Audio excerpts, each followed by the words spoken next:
Hi everyone, and welcome to Lecture 9, Share versus Asset Sale. In the previous lectures, we talked about mergers and acquisitions and why a company buys another. However, we didn't talk about how a company can buy another one, which we are planning to do in this lecture.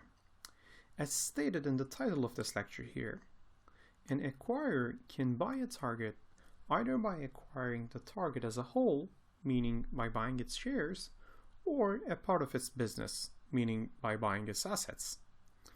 Almost all of the acquisitions we have seen so far were share sales, a business merging with, or acquiring another one. However, an acquisition can also be an asset sale if the acquirer doesn't want to own the target as a whole, but a specific division or a unit of the target. But why would a company want to do that? Well, to understand, let's take a look at the advantages and shortcomings of each method and illustrate each case with a real-life example like we did in the previous lectures. So on the left side of the screen we have share acquisition. On the right side of the screen we have asset acquisition. So in a share acquisition, target's shares are acquired, the entire business. Here are some of the advantages of share acquisitions, but can be pretty much all of the motivations we mentioned in lecture 4. Why do companies buy each other? Let's list some of them. Synergies can be created as businesses may complement each other. Growth and market share can be gained. Technology or know-how can be acquired. Talent can be acqui-hired. And disadvantages. Share acquisitions are riskier from an investor point of view because you may find out some troubling issues about the legal, financial, or tax accounts of the target later. You may have trouble with employees or workers, such as union issues. I know they're not very popular in the States, but can be a real pain in European countries, especially in France. You don't want to mess with unions and any kind of employee syndicates in France. It's just a huge pain. You just wouldn't want to be in that position. Since you are the owner of the company, you will be responsible all of these wronggoings and have to deal with them. Let's talk about the second disadvantage. Share sales usually last longer. Why longer? Because of the reason we have just mentioned.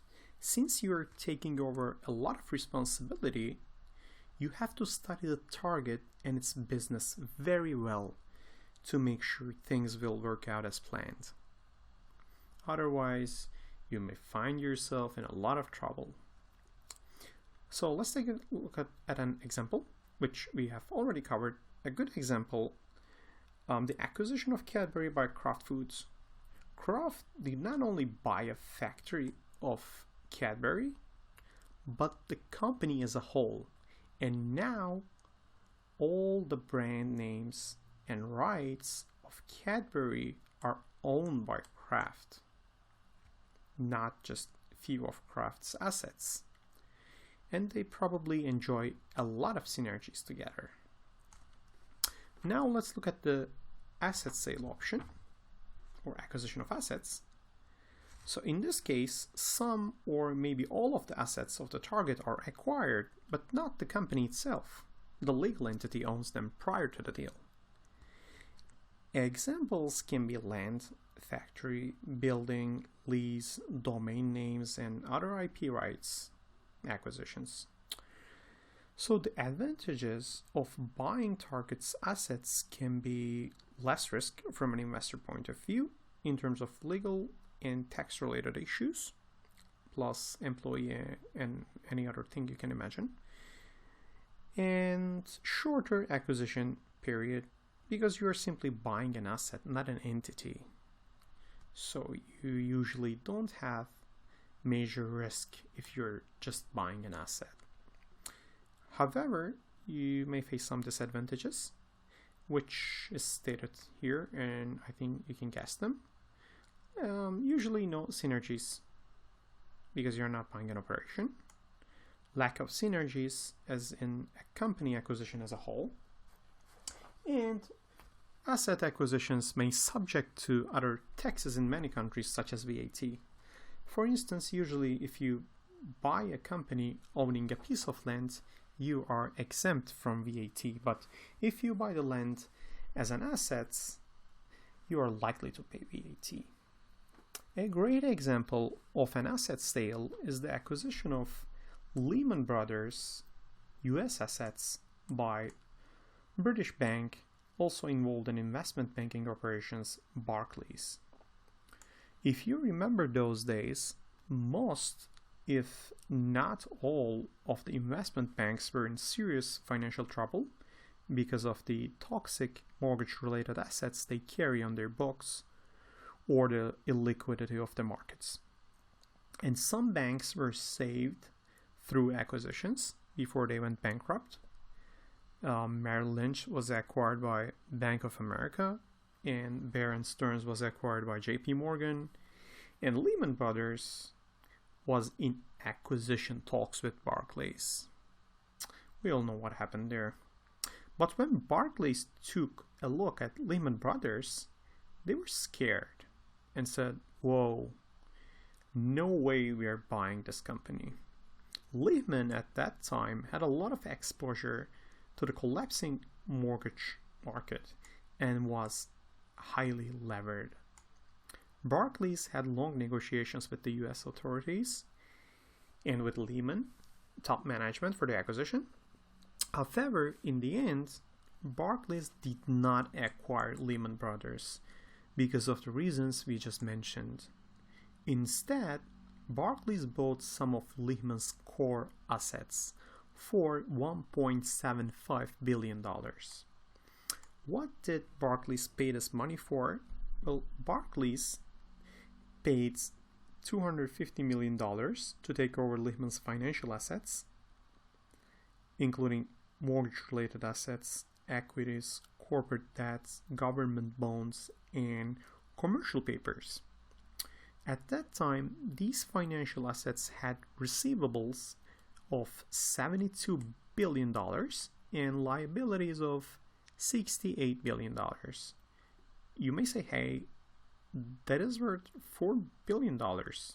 Alright, 72% billion receivables, 68 billion payables. That is a $4 billion difference. So it should be worth $4 billion. So how can you buy it for only $250 million? Well, during that time, fellas, you never knew what financial assets were really worth, especially mortgage-backed securities. So Barclays paid the remaining $1.5 billion for the Lehman Brothers headquarters, located up in the north of Times Square in New York, and 2 data centers in New Jersey. And the bank said that it bought them at market value. So Barclays' acquisition of Lehman's US assets is a great example to show why a company would prefer to buy assets of another rather than the target as a whole. In this case, not to be exposed to uncalculatable financial risks Lehman carried. This is pretty straightforward. So, I guess we are at the end of this lecture, and I hope now you know what the difference between a share and an asset sale is, and why investors may prefer each method. So I'll see you guys in the next lecture, lecture 10.